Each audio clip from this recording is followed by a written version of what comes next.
밤하늘을 올려다볼 때마다 우리는 수많은 별들을 보게 되죠. 그런데 그 별들이 전부 똑같은 별이 아니라는 사실 알고 계셨나요? 어떤 별은 태양보다 100배나 무겁고 몇백만 배 더 밝게 빛나지만 고작 몇백만 년밖에 살지 못하고, 어떤 별은 너무 어두워서 망원경 없이는 볼 수도 없지만 수조년 동안 살아남는다는 겁니다. 크기도, 온도도, 색깔도, 수명도 전부 다른 별들이 우주를 가득 채우고 있고, 천문학자들은 이 별들을 온도에 따라 7가지 타입으로 분류했거든요. 그게 바로 O, B, A, F, G, K, M이라는 순서로 이어지는 스펙트럼 분류 시스템이죠. 오늘은 이 7가지 별의 세계를 하나씩 파헤쳐 보겠습니다. 가장 먼저 만나볼 별은 O형별인데, 이건 우주에서 가장 희귀하고 가장 극단적인 별이에요. 10만 개의 별 중에서 겨우 하나 정도만 O형별일 정도로 드물거든요. 하지만 이 별들이 주변을 지배하는 방식은 정말 압도적입니다. 표면 온도만 해도 최소 3만 도에서 많게는 5만 도를 넘어가는데, 이 정도 온도가 되면 빛의 색깔이 완전히 파란색으로 바뀌죠. 태양보다 수백만 배 더 밝게 빛나면서 엄청난 양의 자외선을 방출하는데, 이 자외선이 주변 우주 공간 전체를 이온화시켜 버립니다. 성운이 형형색색으로 빛나는 모습을 본 적 있으시죠? 그게 바로 O형별이 주변 가스를 자극해서 만들어낸 결과물이거든요. 크기도 말도 안 되게 큽니다. 대부분의 O형별은 태양 질량의 20배가 넘고 어떤 경우에는 100배를 훌쩍 넘어가기도 해요. 이렇게 연료가 많으면 오래 살 것 같지만 실제로는 정반대예요. 질량이 클수록 수소 연료를 더 빨리 태워버리거든요. O형 별은 격렬하게 타오르면서 고작 몇백만 년 만에 연료를 다 소진해버립니다. 태양이 수십억 년을 사는 것과 비교하면 정말 눈 깜짝할 사이죠. 그래서 O형 별을 발견하면 그 별이 우주적 시간 기준으로 엄청나게 젊다는 걸 알 수 있어요. 보통 거대한 별 탄생 지역에서 태어나고 혼자 떨어져 있는 경우는 거의 없습니다. 가스와 먼지가 풍부한 지역에서 다른 거대 별들과 함께 무리지어 존재하죠. 진화 속도가 워낙 빠르다 보니 죽음도 극적인데, O형 별은 연료가 다 떨어지면 조용히 사라지지 않아요. 엄청난 초신성 폭발로 생을 마감하면서 우주 공간에 무거운 원소들을 뿌려대고, 그 뒤에는 중성자별이나 블랙홀을 남기죠. 은하를 형성하는데도 엄청난 역할을 합니다. 강력한 복사와 항성풍이 주변 가스 구름에 구멍을 내면서 새로운 별 탄생의 물결을 촉발시키거든요. 창조자이면서 동시에 파괴자인 셈이죠. 대표적인 예로는 제타 푸피스라는 별이 있는데, 태양 질량의 60배나 되고 밝기는 2만 배가 넘습니다. 오리온 자리의 리겔도 유명한 O형 별이고요. 희귀하지만 나타나는 순간 우주의 풍경을 완전히 바꿔놓는 괴물 같은 별들입니다. 이 별들이 남기는 유산은 정말 대단한데, 행성과 생명에 필요한 무거운 원소들을 은하에 뿌려주고 중성자별이나 블랙홀 같은 우주에서 가장 매혹적인 천체들을 남기거든요. 그 다음은 B형별인데, 두 번째로 뜨거운 카테고리예요. O형만큼 극단적이지는 않지만 여전히 우주에서 가장 강력한 별들 중 하나죠. 청백색으로 빛나면서 엄청나게 밝게 보이는데, 먼 거리에서도 우주의 등대처럼 빛을 발합니다. 표면 온도는 1만 도에서 3만 도 사이이고, 이 온도 범위에서는 청백색 스펙트럼을 띠게 되죠. 밤하늘에서 가장 밝게 보이는 별들 중 상당수가 바로 B형별입니다. 강력한 자외선을 내뿜으면서 주변 환경을 형성하는데, O형처럼 희귀하긴 해도 훨씬 더 흔하게 발견되죠. 전체 은하 별들의 극히 일부에 불과하지만 은하수를 밝히는 데는 엄청난 역할을 하는데, 복사가 주변 가스 구름을 빛나게 만들면서 망원경 이미지에서 생생하게 빛나는 멋진 성운과 별 탄생 지역을 만들어내거든요. 질량은 태양의 2.5배에서 16배 정도 되는데, O형보다는 덜 극단적이지만 대부분의 별들과 비교하면 여전히 거대하죠. 질량이 크다 보니 O형처럼 수소 연료를 빠르게 소진합니다. 태양은 약 100억 년을 사는 데 비해 B형별은 수천만 년에서 수억 년 정도밖에 못 살아요. 우주적 기준으로는 여전히 짧은 삶이지만 O형보다는 조금 더 오래 가는 셈이죠. 에너지 방출량이 워낙 높다 보니 활발한 별 탄생 지역과 연관되는 경우가 많은데, 조밀한 성단과 항성 탄생 구역에서 형성되면서 강한 복사와 항성풍이 주변 먼지와 가스 구름을 조각하죠. 이 과정이 때로는 새로운 별 탄생을 촉진하기도 하고, 때로는 필요한 재료를 날려버려서 방해하기도 합니다. 유명한 B형 별로는 천여 자리의 스피카가 있는데 거대한 B형 쌍성계로 청백색 광채를 뿜어냅니다. 리겔도 분류에 따라 O형이나 후기 B형 초거성으로 나오는데 여름 밤하늘의 베가도 A형과 B형의 경계에 걸쳐 있어서 이런 분류가 때로 겹친다는 걸 보여주죠. B형 별은 우주의 쇼피스예요. 눈부시게 밝지만 수명은 상대적으로 짧습니다. O형의 맹렬함에는 못 미치지만 결코 평범하지 않고 수광년 너머까지 빛을 전달하면서 밤하늘을 안내하고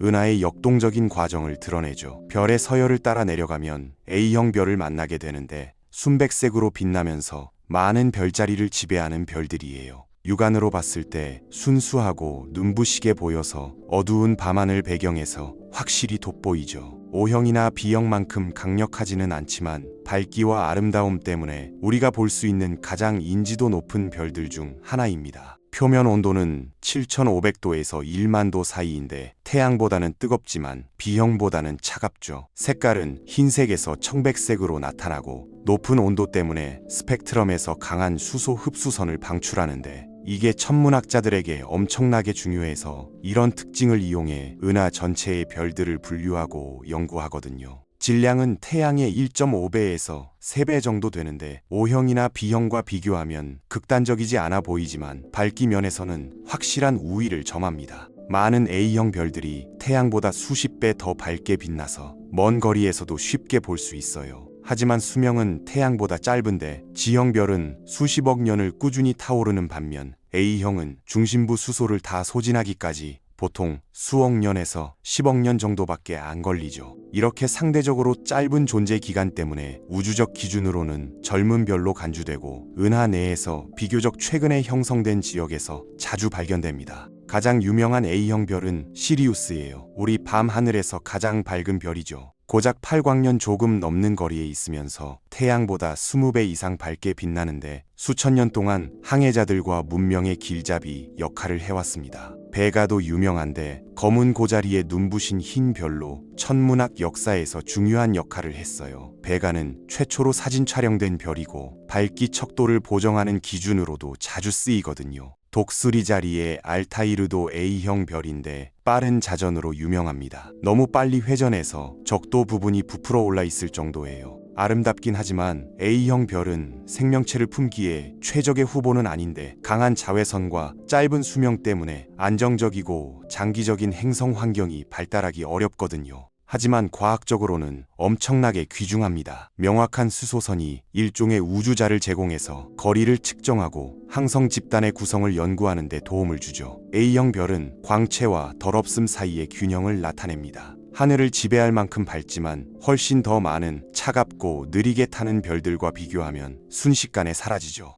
별 분류를 더 내려가면 F형 별을 만나는데 황금빛 흰색 태양이라고 불립니다. 우리 태양보다 뜨겁고 밝지만 방금 살펴본 A형만큼 극단적이지는 않아요. 여러 면에서 크고 짧게 사는 별들과 작고 오래 사는 별들 사이에 중간 지점을 차지하죠. 표면 온도는 6000도에서 7500도 사이인데 우리 눈에는 노란색과 흰색 사이에 연한 금빛으로 보입니다. 뜨거운 별들의 강렬한 광채 없이도 부드럽게 빛나면서 돋보이는데 천문학자들은 F형 별의 안정성을 높이 평가하거든요. 높은 에너지 출력과 비교적 긴 수명 사이에서 균형을 잡고 있기 때문이죠. 크기는 태양 질량의 1배에서 1.4배 정도 되는데 이 정도 질량 증가만으로도 광도가 크게 뛰어오릅니다. 많은 F형 별들이 태양보다 몇 배 더 밝게 빛나서 성간거리에서도 쉽게 발견되죠. 수명은 약 20억 년에서 40억 년 정도인데 태양의 100억 년보다는 짧지만 행성계가 진화할 시간은 충분합니다. 이런 균형 때문에 F형 별은 거주 가능한 세계를 찾는 데 흥미로운 후보로 여겨지는데 행성 발달을 지원할 만큼 안정적이고 거주 가능 영역, 즉 액체 상태의 물이 존재할 수 있는 구역도 차가운 별들보다 넓거든요.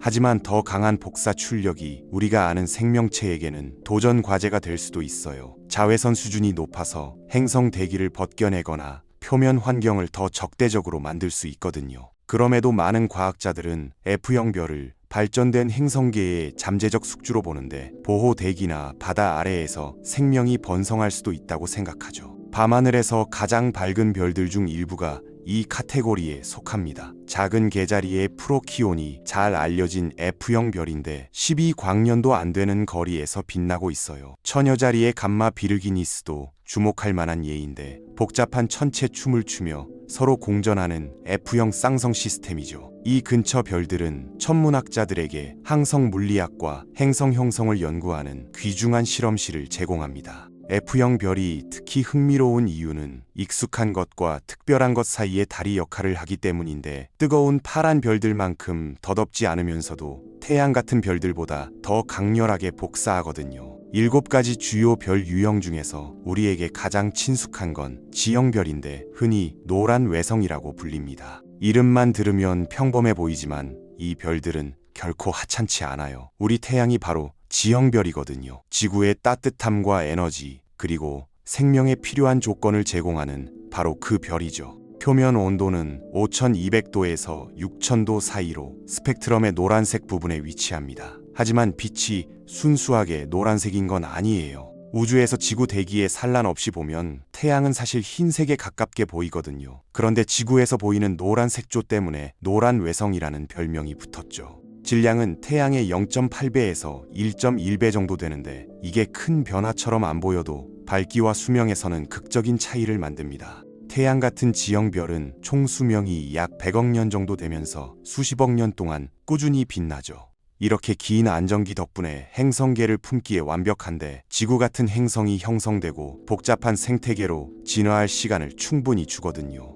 개체수로 보면 지형별은 차가운 별들에 비해 비교적 드문데 은하수에서 약 7% 정도밖에 안 되거든요. 하지만 이렇게 적은 숫자에도 불구하고 우주를 이해하는 데 중요한 이유는 우리에게 가장 익숙한 환경을 제공하기 때문입니다. 태양은 당연히 가장 유명한 지형별이죠. 안정적인 에너지 출력 덕분에 지구에 생명이 번성할 수 있었고 거주 가능 영역이라는 좁은 띠, 즉 액체 상태의 물이 존재할 수 있는 구역이 우리 행성을 생물학적으로 독특하게 만들었습니다. 하지만 태양만 있는 건 아니에요. 지구에서 가장 가까운 항성계의 일부인 알파 센타우리 A도 지형별인데 우리 태양보다 약간 크고 밝습니다. 타우 세티라는 근처 지형 별도 잠재적인 행성계 때문에 광범위하게 연구됐죠. 지형별은 영원하지 않은데 시간이 지나면서 중심부의 수소를 소비하고 점차 가열되면서 팽창하거든요. 결국 태양 같은 노란 외성은 적색 거성으로 부풀어 오르면서 근처 행성들을 집어삼키고 극적으로 변형된 뒤 백색 외성으로 생을 마감합니다. 하지만 그 전까지 수십억 년 동안은 놀라울 정도로 꾸준하게 유지되면서 생명이 출현할 기회를 주는 안정성의 창을 열어주죠. 지형별이 중요한 이유는 단순히 항성 분류에서의 역할 때문만이 아니라 우리와의 연결 때문입니다. 인류에게 별의 이야기는 태양으로 시작되거든요. 온도상으로 지형별 바로 아래에는 K형 별이 있는데 흔히 주황외성이라고 불립니다. 태양보다 차갑고 어둡지만 은하에서 가장 흥미로운 별들 중 하나죠.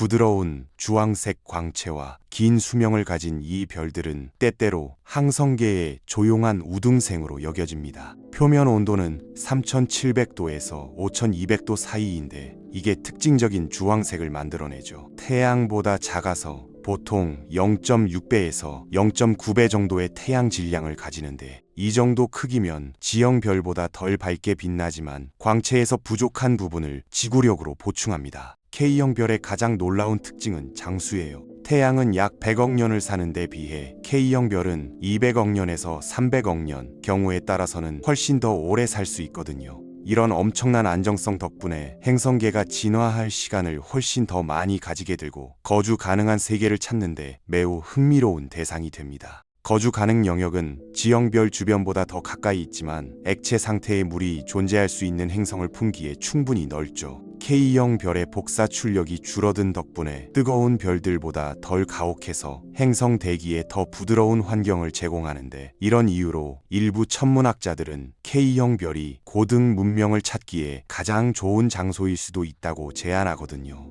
생명이 발달하고 번성할 충분한 시간을 제공하는 장수별이기 때문이죠. 근처에 있는 여러 별들이 이 카테고리에 속하는데 에리다누스 자리 엡실론은 10광년 조금 넘는 거리에 있는 젊은 K형 별로 알려진 행성계와 먼지 원반을 가지고 있어서 연구 대상으로 인기가 많아요. 목동자리에서 가장 밝은 아크투루스는 더 진화된 예인데 K형 외성으로 시작해서 거성으로 팽창했습니다. K형 별은 은하별들의 약 12%를 차지하는데 G형보다는 많지만 그 다음에 나올 풍부한 적색 외성보다는 적죠. 항성 계층에서 달콤한 지점을 차지하고 있는데 성간 거리에서 볼 수 있을 만큼 충분히 밝으면서도 수십억 년 동안 안정적인 조건을 제공할 만큼 오래 살거든요. 마지막으로 만나볼 별은 M형 별인데 적색 외성으로 더 잘 알려져 있습니다. 주계열성 중에서 가장 작고 가장 차갑고 가장 희미한 별들이죠. 하지만 겸손한 외모에도 불구하고 우주에서 압도적으로 가장 흔한 별입니다. 사실 은하수 전체 별의 70% 이상이 적색 외성이거든요.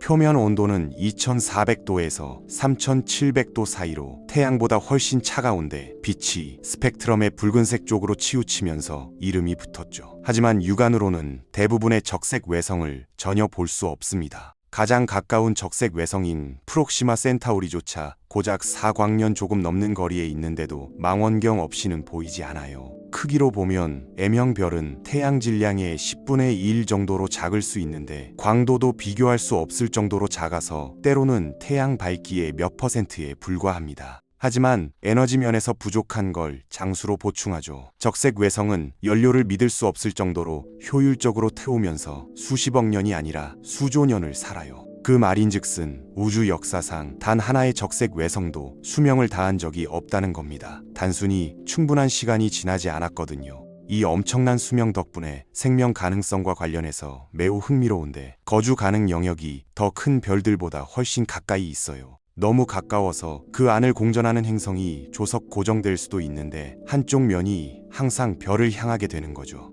이게 극심한 온도 차이나 강력한 항성 플레어 같은 문제를 만들어냅니다. 하지만 지금까지 발견된 많은 외계 행성들이 적색 외성 주변을 공전하는데 단순히 이 별들이 너무 많기 때문이에요. 유명한 트라피스트 마이너스 1계는 7개의 지구 크기 행성을 거느린 작은 M형 별을 중심으로 하고 있습니다. 또 다른 잘 알려진 예는 겨우 6광년 떨어진 바너드 별인데 100년 넘게 연구 대상이 됐죠. 이런 근처 적색 외성들은 희미할지 몰라도 엄청나게 풍부해서 우리 은하에 보이지 않는 뼈대를 형성한다는 걸 상기시켜줍니다. 적색 외성은 눈을 현혹시키지 않지만 조용한 끈기로 우주의 진정한 생존자입니다. 태양 같은 별들이 팽창하고 죽은 한참 뒤에도 적색 외성은 여전히 천천히 타오르면서 고대 우주에 희미한 빛을 들이울 거예요. 눈에 띄지 않는 다수이지만 거의 모든 것보다 오래 살아남을 우주의 불씨들이죠. 타오르는 O형 거성에서 희미하고 조용한 적색 외성까지 별의 다양성은 정말 놀랍습니다. 각 유형이 우주라는 거대한 테피스트리에서 자신만의 역할을 하는데 어떤 건 빠르게 살다가 격렬한 초신성으로 끝나고 어떤 건 수조 년 동안 천천히 꾸준히 타오르죠. 우리 태양은 겸손한 지형 별로서 정중앙에 자리 잡고 있습니다. 가장 크지도 가장 작지도 않고 가장 밝지도 가장 어둡지도 않지만 적절한 거리를 공전하는 작은 암석 행성에서 생명을 유지하기에 완벽하게 균형 잡혀 있죠. 밤하늘을 올려다볼 때 우리가 보는 건 단순한 빛의 점들이 아닙니다. 온도와 질량과 수명으로 쓰인 각자의 이야기를 가진 별들의 전체 카테고리를 보는 거예요. 이 7가지 별 유형을 이해하면 우주의 연약함과 회복력을 모두 감상할 수 있게 됩니다. 어떤 별은 덧없는 불꽃놀이이고 어떤 별은 영원한 불씨지만 함께 은하를 형성하고 원소를 만들어내며 미래 세계를 위한 길을 밝히거든요.